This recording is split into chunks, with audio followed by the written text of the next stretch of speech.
Why don't they let you talk about this? Using video games, using games that your kids are playing, Minecraft, Roblox, grooming them to start approaching them, bringing them to different platforms. I don't know why the government doesn't do more about it. They reduce the funds and efforts to save human lives. All of these platforms, they're monitoring what we see and what we don't see for a reason, and they're protecting people. And you know, you're starting to hear about it with like Disney kids are coming out saying like all this shit's happening. I think there are people that rule our society, that are considered leaders of our society, that are actively involved. I get worried about my professional life because I've got kids to feed. Number one, it's very profitable, very lucrative. Actually, it's the most profitable business you can be in. And it's a choice. They can arrest everyone if they really chose to do so. They have the evidence. It's ridiculous to say that they don't have the evidence. The protection of those people, the pedophiles. It's not something that you want to get caught for. It makes you wonder who's behind it all. Why? Like, why are we protecting these people? Which one of these senators or government officials will take a $1 million check or $5 million of hush money? I want to talk about the tech censorship on this topic, if we can just touch on that real quickly. I spoke to a girl yesterday, and she's been making kind of documentaries. She's an investigative researcher, and she somehow ended up going down this rabbit hole, like pulled one thread, and it just opened up this entire world for her of online grooming. And she ran into these different websites and ran into, I think she started at the Incel website, which got her into like different Discord channels and Telegram groups, and followed kind of the organizers into Roblox and Minecraft. And she just figured out like how rampant it is within the online communities, using video games, using games that your kids are playing, Minecraft, Roblox, to even start grooming them, to start approaching them, to start having these conversations, bringing them into different platforms to have different conversations. And she put this video online of all of her research, like months of research, and she packaged it into maybe a 20-minute video, put it out there. And YouTube banned her. Didn't give her a strike, didn't give her a warning. She put out her research, and they banned her. Why don't they let you talk about this? It makes you wonder who's behind it all. It's crazy. It's disgusting. If anything, if people are, this is obviously a huge problem. And if there are people that are willing to put their names out on the line, put their reputations out on the line, put their stories, very hard stories to tell, and they put it out there and they're willing to do it, shouldn't we be shining light to these situations to help stop it? You said all these years and all this research and all these studies and all this money, as little as it may be, it's actually not making any difference whatsoever. Why are they actively banning it? Yeah, like I said, it makes you wonder who's behind it all. There are people in power that are doing things. They're the owners or whoever the hell it is who runs YouTube and Instagram and Facebook. They're actively preventing these things from popping up, And I understand the AI, what AI sees is child and sex or something like that in the same video. So they're like, boom, ban. I understand that is good in a sense to prevent child sexual abuse material from being viewed online.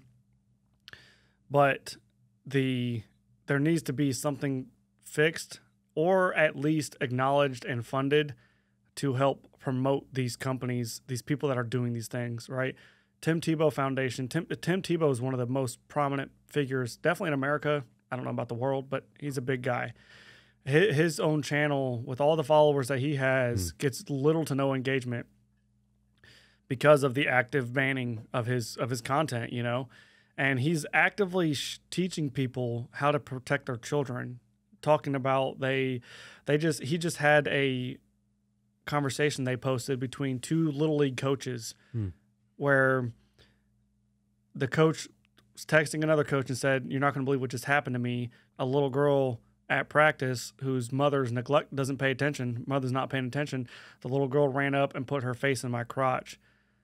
And he said, "I think I got a good one here. You know, I can't wait to take her home and you know, be tongue deep in this one." Like, no shit. He's like texting this other coach, and the other coach responds and says like, "Hell yeah," encouraging it. And he says, you know, maybe if the mother's neglectful, maybe she'll just give her away. Wouldn't that be a dream?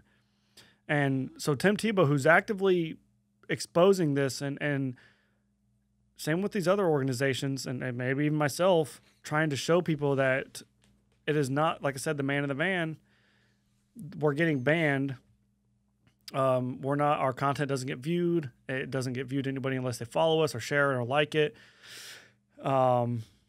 It makes you wonder who's behind it, but even furthermore, and I try not to get crazy with this, but you know, I don't know why the government doesn't do more about it. I don't know. The last I heard was a very large child trafficking rescue organization or human trafficking rescue organization went to, I don't know if they went to DC.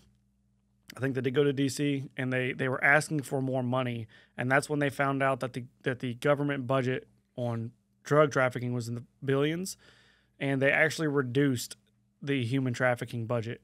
They reduced the funds and efforts to save human lives.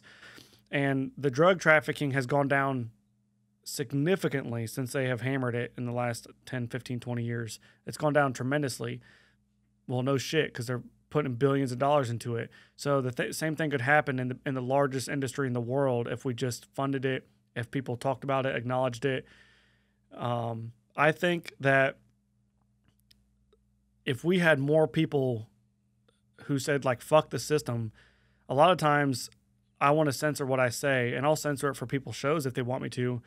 But part of and part of me is like, I want to censor it so that I can reach more people. But the other part of me is like, no, fuck the system, man. Like, fuck YouTube and Instagram and Facebook and whoever doesn't want to expose these people. Because it's just, and if we had more people like that in positions to really leverage their you know, I don't know, money and their public figure, if we had more people in those positions to really leverage it, what's Instagram and YouTube going to do? Like, what can they do at that point? You know, when you have the masses really fighting it. So like I said, it makes you wonder who's behind it. It makes you wonder why people don't want to talk about it. You know, this may be a reach, but you have like NDA parties, you know, and who's going to NDA parties? Like, why is there an NDA? I know why. There's multiple reasons for an NDA at a party, but you know, you look at like the P. Diddy and Epstein, like we still don't know, to my knowledge, we don't know who went to Epstein's island, right? I don't think that list ever came out. No. So why? Like, why are we protecting these people? You know, and like I said, it makes you wonder who's behind it with the presidential shit with TikTok and all of these platforms. They're monitoring what we see and what we don't see for a reason, and they're protecting people. And you know, you're starting to hear about it with like Disney kids are coming out saying like all this shit's happening. And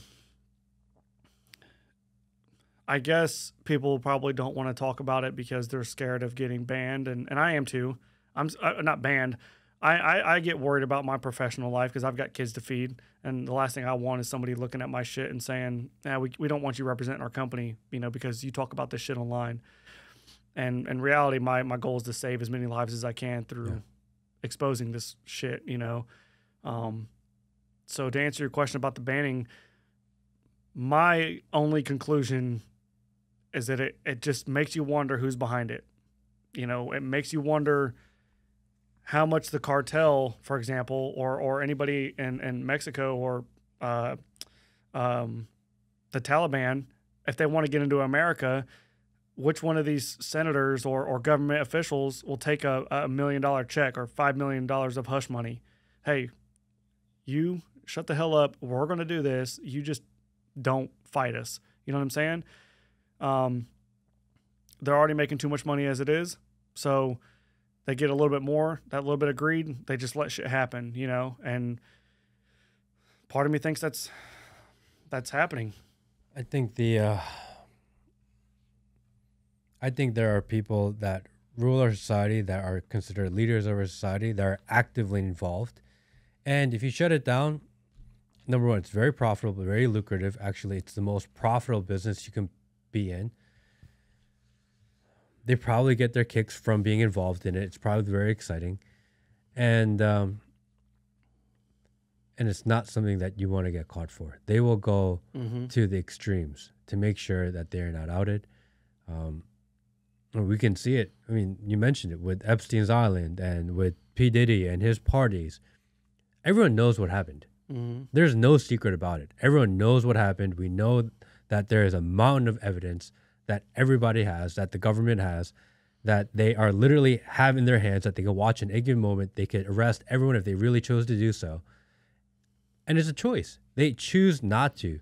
I don't think anyone questions whether or not they have the evidence. They have the evidence. It's ridiculous to say that they don't have the evidence. They go in there first before the feds show up. They scrub it. They take the evidence. They take the hard drives. They take the video footage. They throw it in a locker. And they're probably just watching them, having a good time.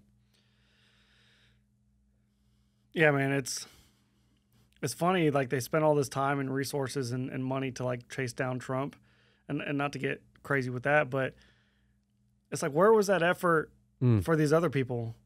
Like I don't know. I don't even know what the hell they were going after Trump for. I really don't pay attention to it as much as I probably should. But where's that effort when you're talking about one of the most prominent people in Hollywood being P. Diddy or wherever the hell he's from, or even Epstein? Like, you know, like we're kind of beating the dead horse here. Like,